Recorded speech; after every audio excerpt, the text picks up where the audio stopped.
President Trump's approval rating continues to rise amongst Hispanics. In fact, a new Emerson College survey showing 62% of Hispanic voters feel they are better off financially than they were 2 years ago. This as Hispanic unemployment hit a new all-time record low last month to former Minority Business Development Agency Deputy Director under Trump, Chris Garcia, and Director of Media Research Center, Latino, Ken Oliver-Mendez. Let me start with you on this, Chris. Last month, I want to put this in perspective for the audience.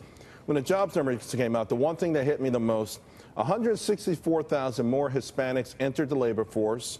250,000 more Hispanics had jobs than they had the month before. The unemployment rate plunged to 4.6% from 4.9%. Not only all-time record, but an all-time record for all the right reasons. This has got to resonate with voters, no, Chris? Oh, absolutely. And Charles, thanks for having me on. You know, I think that these numbers are confirming exactly what American voters, which include Hispanic voters, have wanted in a president all along. We've wanted a president who keeps his promises, a president who puts Americans first, which includes Hispanic Americans. You see, Hispanic Americans are more concerned, as we know, not about immigration. Immigration is actually the fifth most important issue to Hispanic Americans. It's about jobs and the economy, and this president is delivering.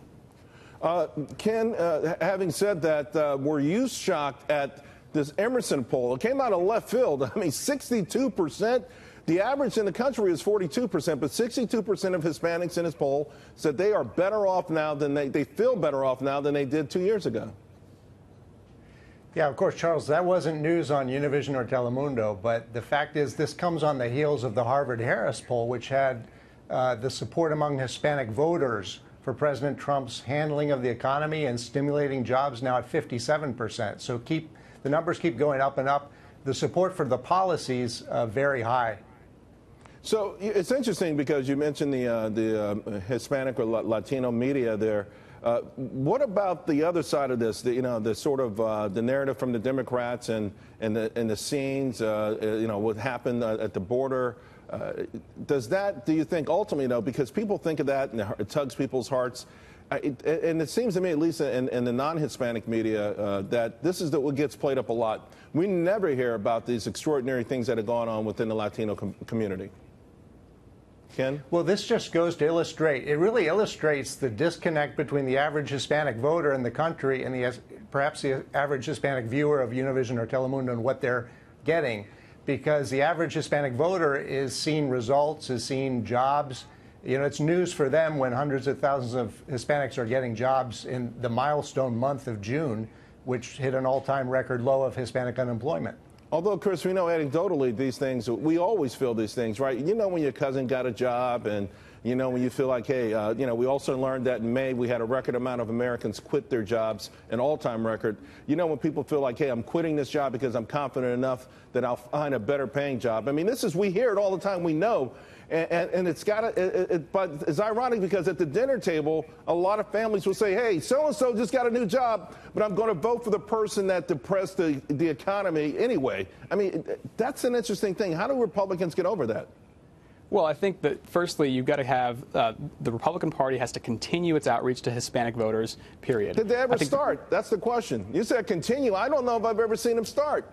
Well, they're doing a great job at the RNC. We have a great special assistant to the president at the White House, and Jennifer Korn, who handles all the Hispanic outreach there in the Office of Public Liaison. They're doing a phenomenal job. And I'll tell you, it's about the policies, it's about the economic policy, but it's also about recognizing the accomplishments of not just Hispanic workers, but also Hispanic businesses. So just last October, we had President Trump be the first president in the history of the United States to ever invite minority businesses to the Oval Office to recognize their contributions to the economy. And you know what? That actually took a lot of planning to do, but the president wanted to make sure he recognized these minority business owners, these Hispanic business owners, and say, hey, guess what? From one business person to the next, I get how hard it is, and I'm going to make sure that my policies help your business not just to grow and scale, but also help to export to Latin America, help to boost U.S. exports, and also make sure that you're hiring more people. You know, I think the White House, particularly President Trump, certainly is taking an approach that I haven't seen with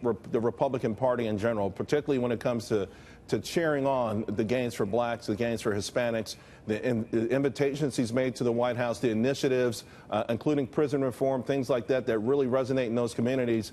I just haven't seen it at the Republican Party at large do this. I do want to ask you, Ken, from where we go from here, and whose responsibility is it? Because I do believe there's something, if you look at the election in the Bronx of this young lady, Ocasio-Cortez, there is some resentment in these communities against the establishment. And it feels like the Bernie Sanders side is the beneficiary of it so far. Well, Charles, that's really a marginal element of the population as a whole in the country. When you look at, for example, battleground state like Florida, in this midterm, you have Governor Rick Scott tied among Hispanics in Florida, about to unseat the incumbent Democrat senator of Florida. So, and that's a real battleground, and that's where Hispanic votes count in high proportions. Right. So you're really seeing the challenge for Republicans is connecting the support for the policies with support for the candidates. You know, it's interesting you say it because Karl Rove underestimated the influx of Puerto Ricans into Florida when they thought George Bush was going to win. It doesn't take a lot to turn these states. We learned that almost every election, certainly more so even in the last. Gentlemen, thank you both very much. Appreciate it.